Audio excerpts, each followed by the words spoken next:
প্রিয় যশোরবাসী, medical college, সদর হাসপাতাল, জলাবদ্ধতা, জনগণের আকাঙ্ক্ষা পূরণ, জুলাইয়ের স্বপ্ন পূরণ ও ব্যবসায়ীদের চাঁদাবাজ থেকে মুক্ত করার জন্য দাঁড়িপাল্লায় ভোট দেওয়ার আহ্বান জানিয়েছেন জামায়াতে ইসলামীর আমির ডাক্তার শফিকুর রহমান।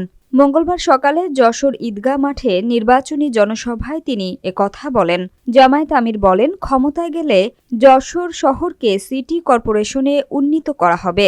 জামায়াত আমির বলেন, গণভোটে ভেতরে ভেতরে কেউ নাখোশ। গণভোটে হ্যাঁ জয়ী হলে দলীয় চাঁদাবাজের রমরমা ব্যবসা চলবে না, কিন্তু মুখ খুলে বলতে পারছে না, কারণ 18 কোটি মানুষ গণভোটের পক্ষে। 12 তারিখ প্রথম ভোট হ্যাঁ ভোট দেওয়ার আহ্বান জানাচ্ছি।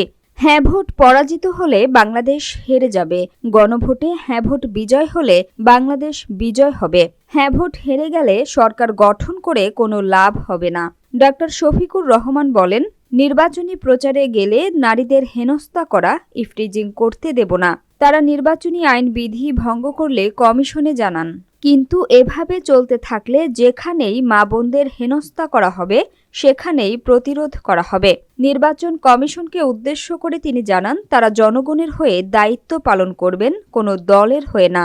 একই জনসভায় দলটির সেক্রেটারি জেনারেল মিয়া গোলাম পরোয়ার বলেন, একটি অপশক্তি জুলাই সনদ বাস্তবায়ন না করে আবার দুর্নীতি, অপশাসন করে গণভোটে না ভোটের ক্যাম্পেইন করছে।